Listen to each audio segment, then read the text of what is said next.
Salam, selamat pagi saudara-saudara yang dikasihi Tuhan.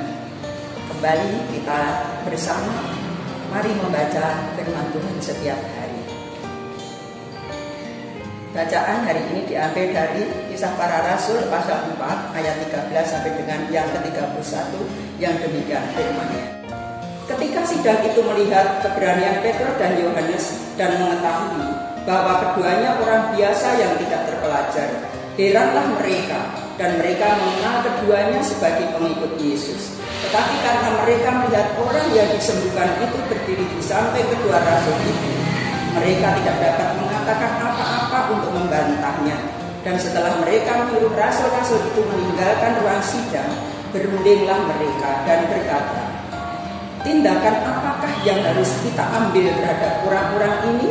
Sebab telah nyata kepada semua penduduk Yerusalem bahwa mereka telah mengadakan suatu mukjizat yang menyolok dan kita tidak dapat menyangkalnya. Tetapi supaya hal itu jangan makin luas tersiar di antara orang banyak, baiklah kita mengancam dan melarang mereka supaya mereka jangan berbicara lagi dengan siapapun dalam nama itu."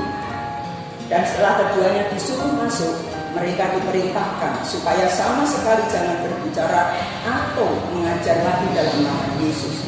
Tetapi Petrus dan Yohanes menjawab mereka, "Silahkan kamu putuskan sendiri, manakah yang benar di hadapan Allah, taat kepada kamu atau taat kepada Allah. Sebab tidak mungkin bagi kami untuk tidak berkata-kata tentang apa yang telah kami lihat dan yang telah kami dengar." Mereka semakin keras mengancam rasul-rasul itu, tetapi akhirnya melepaskan mereka juga, sebab sidang tidak melihat jalan untuk mereka karena takut akan orang banyak yang memuliakan nama Allah berhubung dengan apa yang telah terjadi. Sebab orang yang disembuhkan oleh mukjizat itu sudah lebih dari 40 tahun umurnya. Sesudah dilepaskan, pergilah Petrus dan Yohanes kepada teman-teman mereka, lalu mereka menceritakan segala sesuatu yang dikatakan imam-imam kepala dan tua-tua kepada mereka.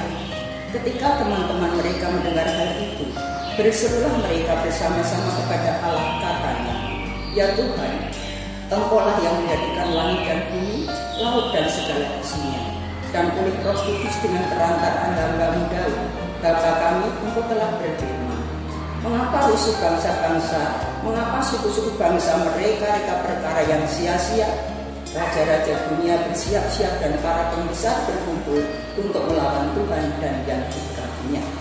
Sebab sesungguhnya telah berkumpul di dalam kota ini Herodes dan Pontius Pilatus beserta bangsa-bangsa dan suku-suku bangsa Israel melawan Yesus, hamba-Mu yang kudus yang Engkau urapi, untuk melaksanakan segala sesuatu yang telah Engkau tentukan dari semula oleh kuasa dan kehendak-Mu.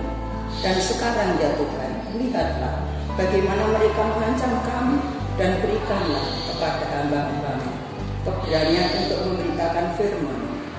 Ulurkanlah tangan-Mu untuk menyembuhkan orang, dan adakanlah tanda-tanda dan mukjizat-mukjizat oleh nama Yesus, hamba-Mu yang kudus. Dan ketika mereka sedang berdoa, goyanglah tempat mereka berkumpul itu, dan mereka semua penuh dengan Roh Kudus. Lalu mereka memberitakan firman Allah dengan berani. Ialah firman Tuhan. Yang berbahagia ialah setiap orang yang membaca, mendengarkan dan melakukan firman Tuhan dalam hidupnya sehari-hari. Amin. Marilah kita berdoa. Bapa kami, Bapa kami yang di surga, dikuduskanlah nama-Mu. Datanglah kerajaan-Mu, jadilah kehendak-Mu di bumi seperti di surga. Berikanlah kami pada hari ini makanan kami yang secukupnya, dan ampunilah kami akan kesalahan kami seperti kami juga mengampuni orang yang bersalah kepada kami. Dan janganlah membawa kami ke dalam pencobaan, tapi lepaskanlah kami daripada yang jahat. Karena Engkau-lah yang punya kerajaan dan kuasa dan kemuliaan sampai selama-lamanya.